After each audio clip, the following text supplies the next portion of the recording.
When you, and I don't know how many of you have ever led an organization, led a classroom, worked with kids, communicated with parents, or done anything like that. Have you ever communicated where you said something over and over and over and over, and then they look at you like they've never heard it before?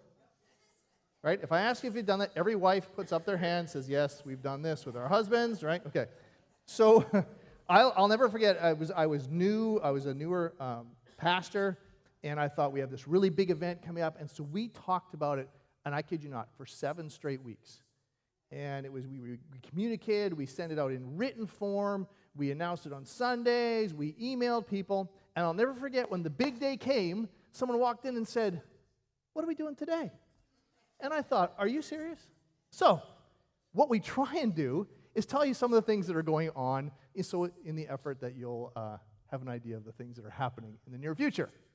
So, a couple of things that are coming up that I want to let you guys know about this morning, and there's a few. September always tends to be a busy time because everything's starting both for us personally, and then we do some stuff as a church. So, there's a couple different things that are happening that I want you to know about. Number one is that, and for those that are here regular, next week is our Small Group Sunday. Small Group Sunday is simply a chance where we get to come together and find out, we believe that you do life in relationship together, and we want to learn how to do that.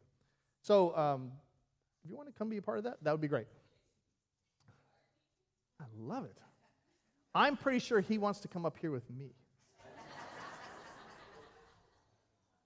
Which is great because anybody over the age of 6 does not want to come up here with me. So, so we're going to have that coming. Now, there's a couple other things that are going on that I want you to be aware of. One is, at the end of September, on the 26th, we're having a lunch, and it's really, we're calling it a newcomer luncheon, but really it's a luncheon for anybody who wants to know a little bit more about who we are, why we do what we do, kind of how we're set up. It's free lunch, so we have a service, then you come, you stay for a free lunch. And me and a few of the leaders will be there, and we'll just answer any questions you have and just tell you a little bit more about who we are, what we're like. So if you want to do that, there's a sign up for that on the way out. But some of you may not be all about that, so there's another sign up out there, and it's for this coming weekend. It's the end of summer, it's the end of baseball season, and so we have blocks of tickets for the Shorebirds on Friday and Saturday that we want to go to as a church family. And if you're interested, it's fireworks night, so even if you don't care about baseball, great fireworks show. So there's 2 different things happening. Friday night, it's however many people we want to take. So if you want to come, you just sign your name and the number of tickets, we'll have those for you. And if you're a guy who wants to come, you got a friend or a son, sorry ladies, this guy's only on Saturday, we have a skybox rental for the same thing, also a fireworks night.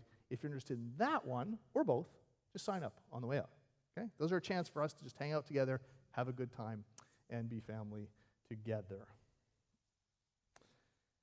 I could tell you a lot more of stuff that's coming along. I'm going to encourage you. We send out a weekly email with all the stuff that's going on. I would otherwise overwhelm you with the number of stuff that's going to happen, but those are the key ones. So I would encourage you to be a part of that. And if you're new and you haven't been here before, you haven't come often, you're free to come to all those things anyway. Make sense? Okay. All right. I want to talk this morning about why we do this. I don't know if you ever asked that question. If you've been in church your whole life and you come every week or you go once a year or you've never been, why do we do what we do? And here's what it got me thinking about. It got me thinking about product labels. You ever read the product labels on your on things that you buy? Have you ever read really stupid ones? Right? You can actually look this up. So here's some of the favorite ones that I found, and I got to make sure my clicker's working here. Here's some of the favorite ones that I found when it comes to this whole idea of product labels. Crazy product labels. These are things that have actually been out there, and that usually comes because someone went from one language to another and it didn't translate very well, or somebody got sued, is the way I think of it. Okay? Here's some of the things I've seen. On a baby stroller, there was this label: remove child before folding. Right? Now, it seems to me that would be fairly straightforward, but I don't know. Maybe not, right? Or how about this one? On Nytol sleeping pills, it said, may cause drowsiness. I would hope so. Okay? On a jet ski ATV, I've actually seen this in multiple places, and some of you who own these things, you'll know exactly what this warning is. It says, never use a lit match or an open flame to check your fuel level. Okay? Now, The only reason I can think this is there is because somebody did that once. Okay? Well, let me light a match and see what's in there. I have no idea. Okay? On a hairdryer, okay, actual label, do not use while sleeping. Which would be pretty amazing if you could do that. Okay, now we're in an area, lower Delaware, where we have hunters and stuff, right? Maybe Mark has seen this. This is on like an MDW outdoor group. It's their fox bobcat urine powder, okay, that you actually use when you're around your property. And here's what the label said: not for human consumption. Who would do that? I don't understand. Okay? And if you've ever had a Dremel tool, they're these ones that you push and they spin really and they're very loud. If you've ever been on one on this rotary tool, here's one of the warnings. This product is not intended for use as a dental drill, okay? Which means somebody somewhere tried this at some point. I don't understand it. And you'll know what's coming on this one, right? On a child-sized Superman costume, caution, wearing of the garment does not enable you to fly. And I guarantee you some kid thought, if I go on the roof, right, this is going to work. I have no idea. And our Owenta iron said this: never iron clothes on the body. So, come on, ladies. Have you ever done that? You've ironed your clothes, and you saw, and you're like, oh, there's one more wrinkle. And you're like, I could do this. I don't have to take it off, right? Just don't do that. On a can of pepper spray, may irritate the eyes. I would hope so. And my favorite, on a Chipotle truck, driver does not carry burritos. Okay? So somebody somewhere said something, I have no idea where that was coming from. But it got me thinking, what label would you put on church? Like what labels, and I don't know, again, everybody's had a different experience, they're wide, they're varied, and you've been in churches, you've seen, what label, if you were going to put a warning label on church, what would it look like? Proceed with care, these people are weird. That might just be it. I don't know. Or how about this one? Caution, you're approaching hypocrite country. Interesting. How about this one? May contain almost all Democrats or all Republicans, depending on where your church is, right? That's what we think it is. Or how about this? Warning, prepare to be judged.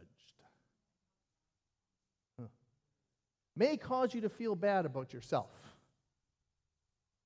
To belong, members must look, act, and do good all the time. Right? And some people say, clean yourself up before engaging with other people. I wonder sometimes what people think about church and what label they would slap on it. So I thought I would go online and find some wisdom about this. I think Jim has to push play.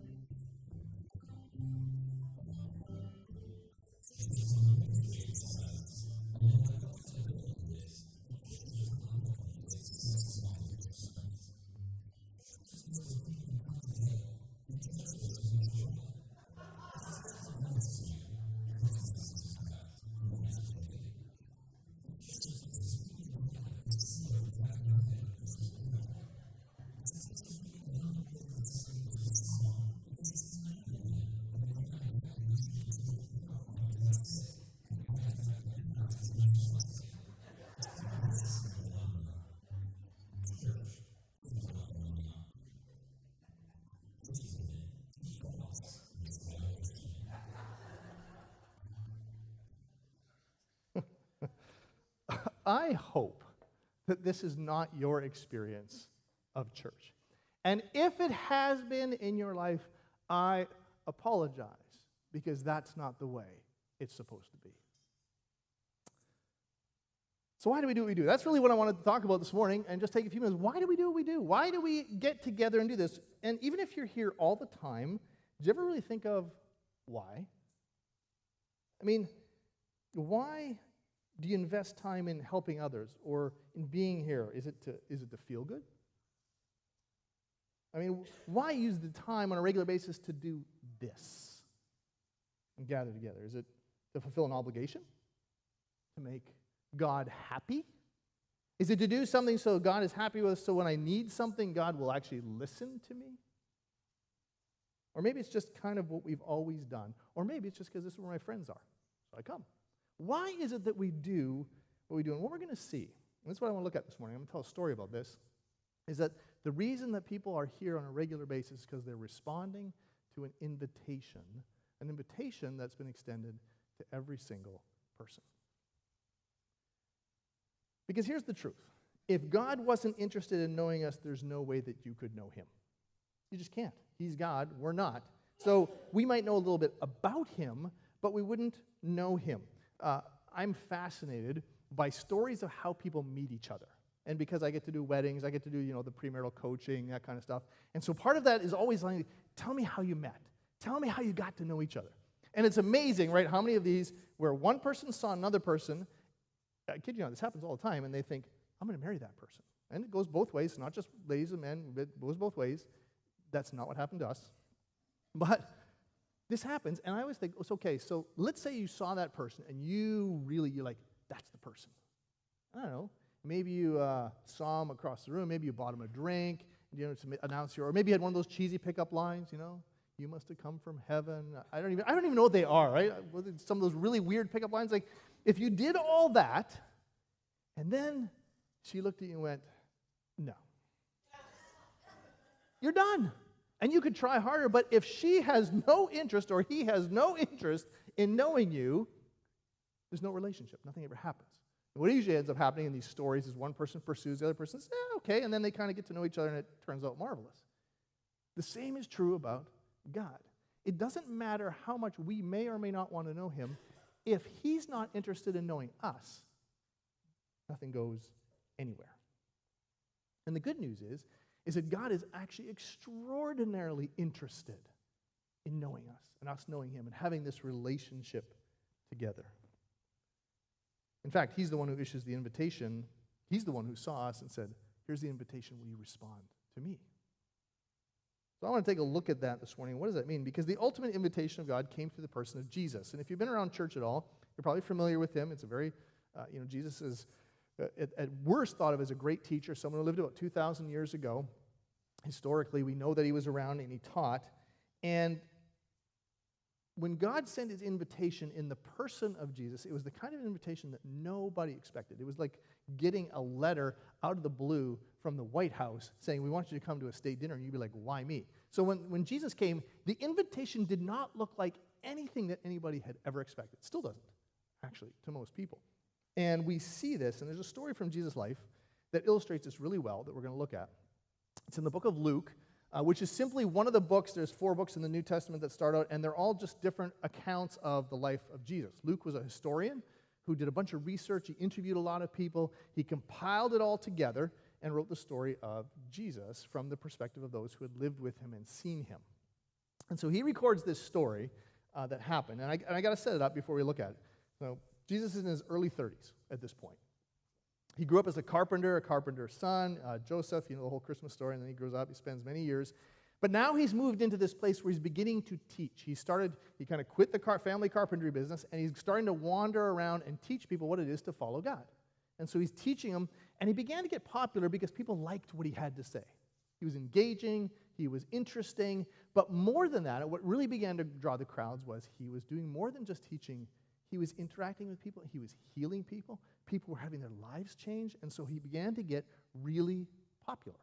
And it's just like any upcoming athlete or rock star or whatever it is, people want to flock to see them. And so Jesus on this particular day is near the Sea of Galilee, which is near his hometown, and more people were coming, crowds were amazed, word had spread, and he was getting popular, and so people came to listen to him. And here's how it goes.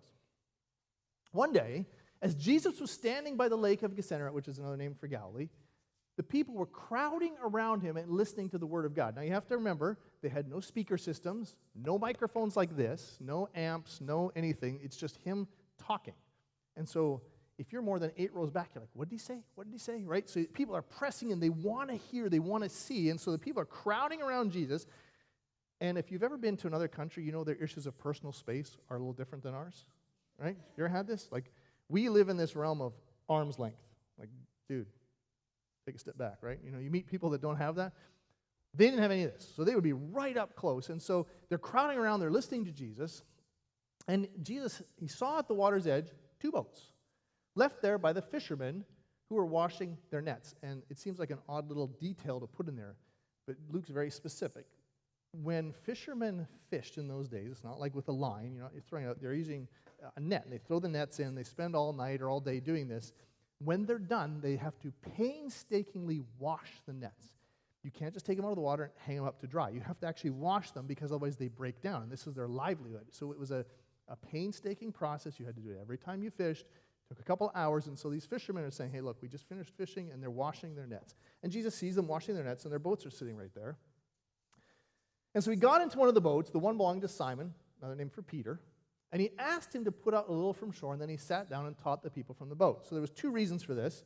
One was he didn't want to be quite so congested, right? He wanted to be able to see the people a little better and have them see him. And water carries voices, so they could hear him better. He's out on the water, so he's probably not out very far. He probably not more than from me to the front row away, but he's now out a little ways. He can't be pushed. He can't be jostled. He can teach people can hear him better. They can see him better, and so this is what he begins to do. When he had finished speaking, I have no idea how long this was. He's kind of finished. He's like, Simon, hey, pull me back in. Or maybe he hops out of the boat and walks back in. He says to Simon, put out in deep water and let down the nets for a catch. In other words, hey, go back out fishing. You've heard this story. It's very familiar. And Simon answers, Master, and they called him Master because he's a rabbi. He was a teacher. This was a sign of respect. We've worked hard all night. We haven't caught anything. And what he doesn't say is, hey, we worked all night. We haven't slept yet. Then we had to come here and clean the nets. What you're asking us to do is go back out there and fish where we caught nothing, and then when we catch nothing again, we have to come back in and rewash the nets. Do it all again. We don't want to do this, but as you say so, I'll let down the nets. It's like all the crowds there, and Jesus is the teacher, and he's asking them to do something. They don't really want to say no. Like, okay, we respect you enough. All right, boys, let's go. When they had done so, they caught such a large number of fish that their nets began to break. This is amazing, right? These are people who do this for a living. These are not worn-out, tattered nets. These are mint condition, we do this for a living kind of thing. And they went to the same place where they had just caught nothing for an entire night, and they throw the nets in, and boom, they're filled with fish. So much that they can feel them starting to snap. They can't even pull all these fish in. And the reaction is very interesting. They signaled their partners in the other boat. In other words, this is Peter's boat, and so he's out there. You'll find out later it's his brothers and others, his business partners. He's like, come on, guys. I mean, we can't even pull these guys in. So they're rowing the boat over, and they're getting there, and they're helping pull all these fish in because this is a bonanza, money-wise, financial-wise. It's like the best crop. I mean, they're gonna eat well for months, and they're going to have lots to spend. And they came, and with so many fish, both boats were filled so full they began to sink. I mean, that's a crazy amount of fish. Now, when Simon Peter saw this, in other words, he just experiences all this, they finally get the boats to shore. He fell at Jesus' knees and he said, thank you, thank you, thank you, thank you. No, he didn't do that. You would think he would just be grateful, but here's what he says. Go away from me, Lord, I am a sinful man. For he and his companions were astonished at the catch of fish they had taken. In other words, this was not normal. This was way different than anything they'd ever seen before. And so were James and John, the sons of Zebedee, Simon's partners. Then Jesus said to Simon, don't be afraid. From now on, you will fish for people. Which Peter must have thought, what? But they pulled their boats up on the shore. They left everything and followed him. Fascinating story. Because Jesus' invitation really was simply, follow me. In fact, you read this in some of the other accounts of this event. He just says, hey, follow me. And this is a pattern that Jesus repeated over and over and over again, which was simply, hey, just follow me. And he's inviting you and me into the same thing. Because here's the thing. Every single person here is following someone or something. Every one of you. Me. All of us. Every person has someone or something that they're devoting their life to. And even the person who says, well, I don't follow anybody. Guess who they're following? And their own desires and the things that they want. Everybody is following someone or something. So the question that is this whole invitation is who or what is it that you are following? What is it? Who is it? Because we all got something. Don't fool yourself. Everybody has someone. Now, why does this all matter? Because, and it's simply this, if there is a God, and I don't know where you sit on that topic, but if there is a God, then how we relate to him is the single most important issue that your life will ever have. Face. Because if there's a God, if there really is a God, then it's the most important thing there is because he's the creator of all things. He's the one who makes it all run. Does it not make sense that the most important person, the most important being, the one who controls everything, how we relate to him, that might be important? So, God has this invitation. And we see it in the story. And I think there's three pieces. And we'll take 10 or 15 minutes here. We're going to go through that, and then we'll close up. Because there's three parts to the invitation. The first one is God is inviting us to move from religion to relationship. Now, let me explain what I mean. Do you know who the people are that hated Jesus the most? You know who it was? Church people. Religious people. They couldn't stand him. They criticized him. They were the ones who ended up instigating his death later in life. And I think when you think of Jesus as a rabbi, a teacher of spiritual things, you would think that church people would love him. They didn't. Do you know why? Because he was everything they didn't expect. It's because he hung out with broken people like you and me. I like hanging out with those people. I'm going to have dinner with them. We're going to get together. We're going to have coffee. And the religious people didn't like it because they said, you're not supposed to do that. Why? Because here's the thing. Religion, since the beginning of humanity, if you go back 10,000 years, religion has always, always, always been the same. Religion is do all the right things. And this is whether you think of this as church, Christianity, religion. Here's what it looks like.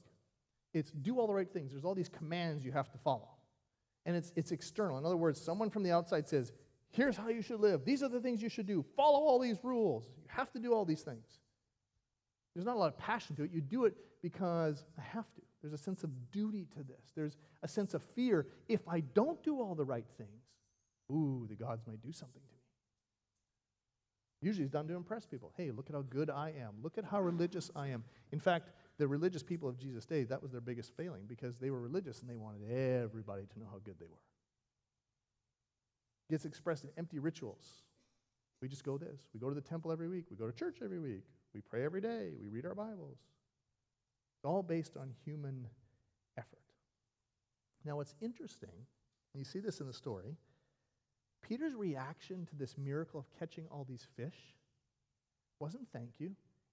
It says they were astonished, but did you see what his reaction was? He said, God, go away from me. Jesus, go away from me because I am sinful. That's a very odd reaction to this in my mind. Like, why did this trigger in Peter this whole thing that I'm not worthy? Because here's what happens. He sees this obvious miracle that Jesus does, and he's overwhelmed by it, and he realizes this is a holy guy. I don't think they maybe hadn't come to grips that Jesus was God yet, but they were like, I'm not worthy to be around this guy. This guy is so holy. Look what he can do. You need to get far away from me as I can because I am not good enough to be around someone like you. I am just not religious enough. I don't do all the right things. You need to be as far from me as possible. And Jesus' response is fascinating because he didn't say, hey, Peter, guys, you need to do a little bit better. He wasn't like, okay, come on here. I got some rules I want you to follow. In fact, I got these 10 commandments that I need you to follow, and, then we need some more on top of that. It wasn't to any of that. You know what it was? Hey, come hang with me. Be with me. Follow me. Spend some time with me. Live life with me. Learn from me. Get to know me. And don't misunderstand me. It's not that what we do doesn't matter to God. It does. But it's never where we start. Ever. God is this invitation is, hey, come to me. I'm not inviting you into religion and all these rules. That's not what I'm inviting you into. I'm inviting you to know me, to follow me. Because here's the thing. You and I will never, ever, ever be good enough to know God on our own. Now, you might know that, and yet we still live that way. Every day, trying to be better, trying to do more. Then God will love me. He'll be happy with me. It doesn't work that way.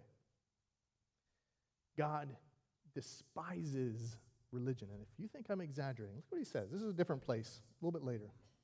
He's actually talking to religious people. He says, woe to you, teachers of the law and Pharisees, you hypocrites. You clean the outside of the cup and the dish, but inside you're full of greed and self-indulgence. In other words, you look good on the outside, but you are awful people. You're like whitewashed tombs, which look beautiful on the outside, but in the inside are full of dead men's bones and everything unclean. In the same way, on the outside, you appear to people as righteous, but on the inside, you are full of hypocrisy and wickedness.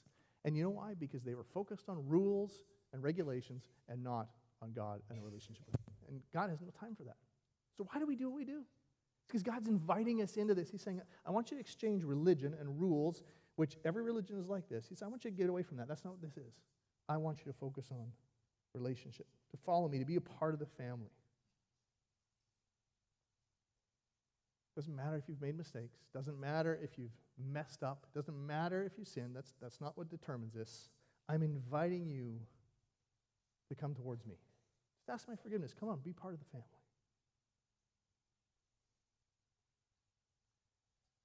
And this is the flip side. If religion is all those things, this is what he's inviting us in. He's saying, look, just follow me. This is an internal thing. The passion will come from the inside. You'll want to actually please God. It's just like when you get married, and we've talked about this before, your behavior changes because you love them.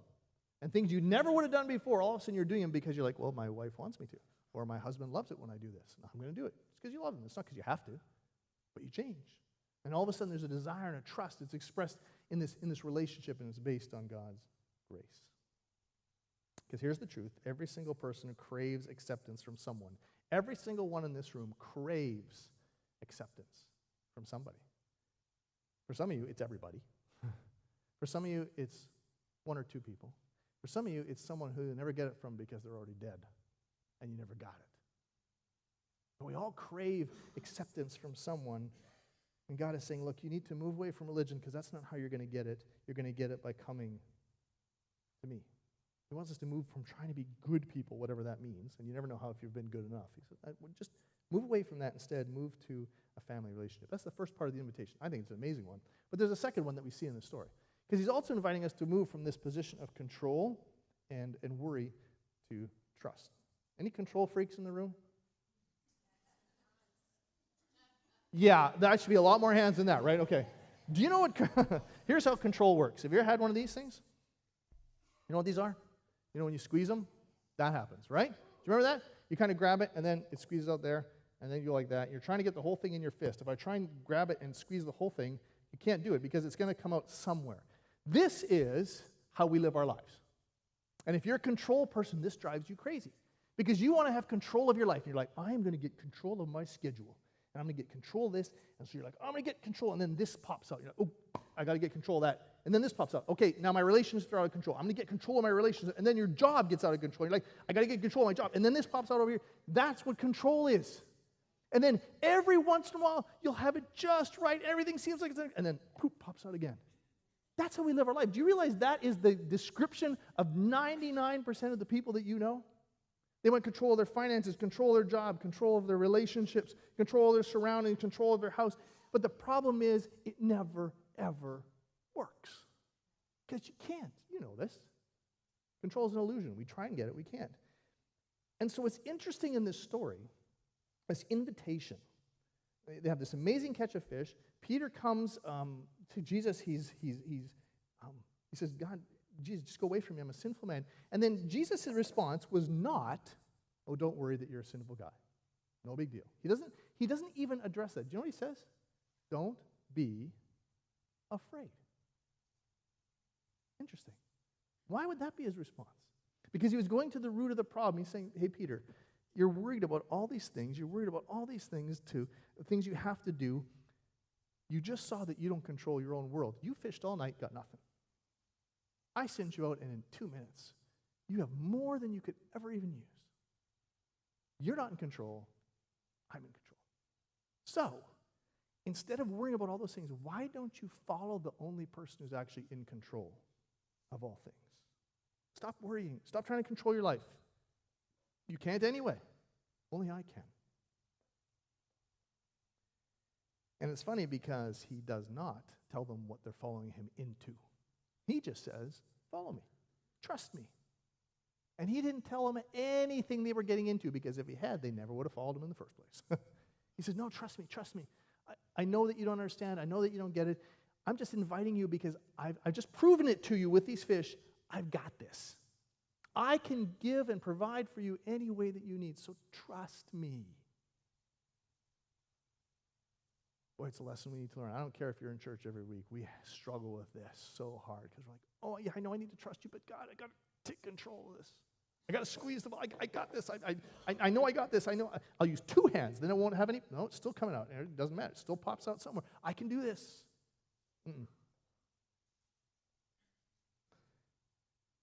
He actually told them later, after they were following him, he said this once. He said, come to them. Come to me. All you're weary and burdened. You know why you're weary and burdened? Because you're trying to control your life. And if you feel weary and burdened today, it's because you're trying to control something and it's not working. Or it's working, but you are having to juggle and spin so many plates, it's exhausting. He says, look, come to me, I'll give you rest. Take my yoke. That's the thing they put on the oxen, right, to pull the plow. He says, take that oxen on me and learn from me. I'm gentle and humble in heart. You'll find rest for your souls. My yoke is easy, my burden is light. God is extending an invitation to trust someone for your life so you can stop worrying. And I wonder how heavy or light your yoke is this morning. Because, see, there's this restlessness. There's this thing in every one of us of trying to control stuff that Jesus wants to release us from. And he says the only way you're going to get that is if you're in a relationship. That's why he invites them into relationship, not religion. And he says, when you do that, now trust me. You don't have to try and control and worry. But there's a third part to this I think is really interesting. This is the third part of the invitation. He's saying, I want to invite you into moving from the unknown to being unknown to being significant. In this simple invitation that Jesus made to Simon and the guys around him, he changed their lives forever. These guys were fishermen. Their dads were probably fishermen. Their fathers' fathers were probably fishermen. This was the family business. This is what they did. This is what they knew. It's what they'd learned growing up. They'd gone with their dad. They'd been on the lake, 1,000 times. They knew what to do. They knew how to fish. You made a living. You provided for your family. You got married. You did all those things. And if they had continued that way, no one would have known anything about them, just like millions of other people. Now, there's nothing wrong with that. There's nothing wrong with fishing for fish. There's nothing wrong with all those things. But Jesus says, hey, I'm going to invite you into something else, something bigger than you. I'm going to show you how to catch fish, how to fish for people, how to catch people.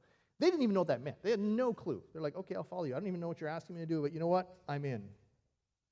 And it's like Jesus says, there's no higher purpose than this.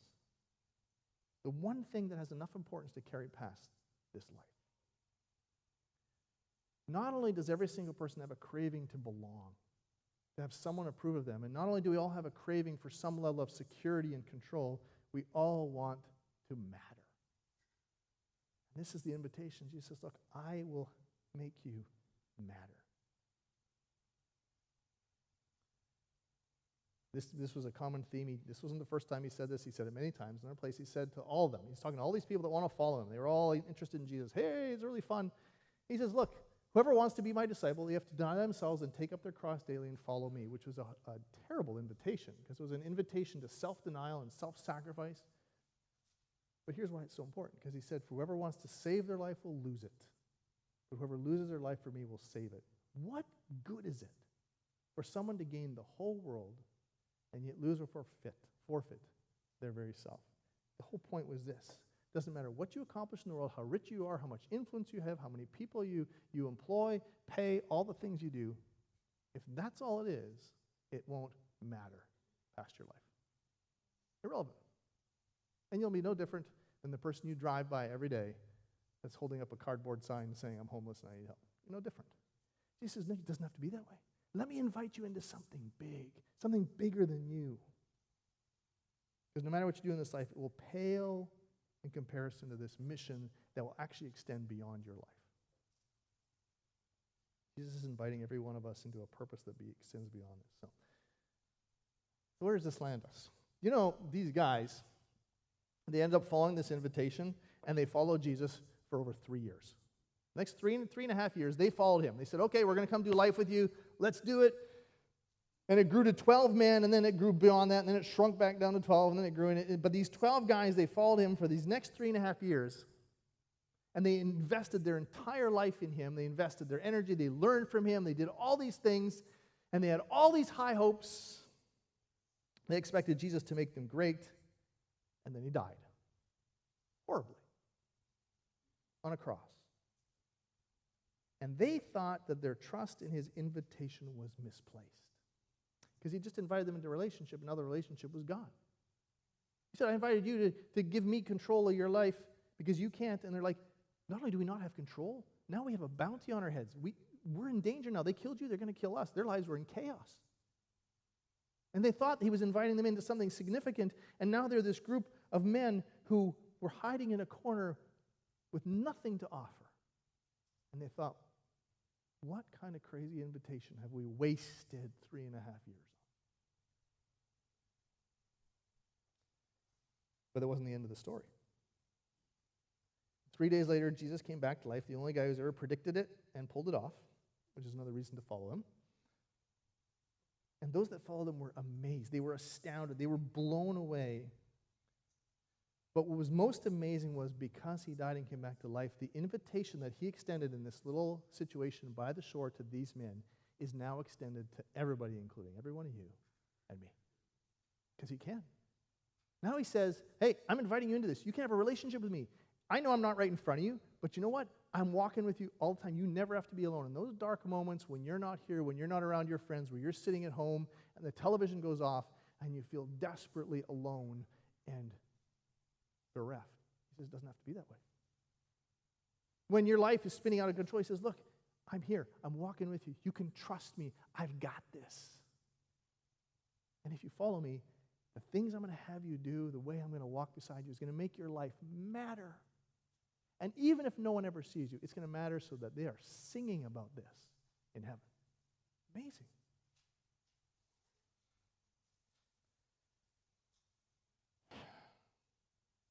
Maybe you're here because your life is actually spinning out of control. No matter how hard you try, it seems to get worse. It's exhausting. He's saying, give me control. Maybe you're here just because you're lonely. Maybe you're here because someone invited you because you're like, okay, I'll come and there's burgers after. All right, I'll put up with this guy for 20 minutes. Maybe that's it. I don't know.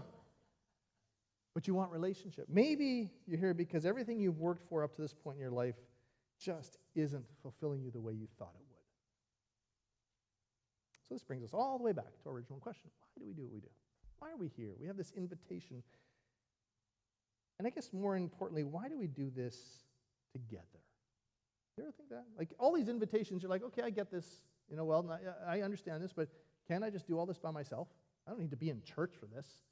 I mean, I can, have all these things by myself. But see, every one of us lives in the same messed up world, and when we try and do it alone, it doesn't work. Everybody know what these are? These are toothpicks. Now, if I said to you, can you break this toothpick for me? Every single person here could break it. No problem, right? Easy. What if let's say I'll take 3 of them. I say, can you break this now? Okay, I'll still do it. A little tougher. There might be a couple people that can't. But what if I take 30 of them and I put them together and I say, break it? There is no way, I don't care how strong you are, there's nobody in this room that can take their hands and break that. That's why we do what we do together. Because Jesus has this amazing invitation. And he says, but this is a messed up world. There are so many things in this world, and these are ours, so we can still use these. Just reminding you so when I stick them in my mouth later. Okay. This invitation that God is extending to move from religion to relationship, to give up the worry and control that we have to someone who's got it, to this world of significance. He says, look, you need to do this with others, because if you try and do it by yourself, on your own, when you feel like it, it will never work. Because God is not an add-on. He's not like, okay, I want you to add me to your life. You're already busy. You're doing all these things, but why don't we add God here on the side, and you'll feel better about yourself. That doesn't work that way. What God is saying is, look, I want to invite you into this relationship. Relationship with me. To gain security from the only one who's in control, and to have this life of incredible significance. That's why we do what we do. That's why we show up here. That's why we give up our time and our money and our energy for all these things. I would invite you in the same thing. God will invite you into the same thing this morning. So, If you've never done this, if you've never come into a relationship with God, we'd love to introduce you to Him. You can come talk to me or anyone of the leaders here at the front after. I'd love to chat with you about it. Or maybe you're already there, but you're really struggling. You're like, yeah, I know all this stuff, but man, my life is chaotic. It's out of control. I find myself worrying all the time. I find myself feeling alone. And why does any of this matter? The invitation still exists to lean into this. And that's why we do what we do. Also why we're going to eat together when we're all done, because we want to be toothpicks bound together. So let's close with a song, and have the team come on up. And we're going to sing. One closing song. I encourage you to do that with enthusiasm if you know the words. If not, then I want you to listen with enthusiasm. Okay? And then when that's all done, we're going to have people that are going to go outside already to start the barbecues, and I'll give you all the details so that you don't have to rush off. You can hang out. We want to have some fun together. Make sense? All right, so why don't you stand? Let me pray for us. Let's sing, and then I'll give you some instructions.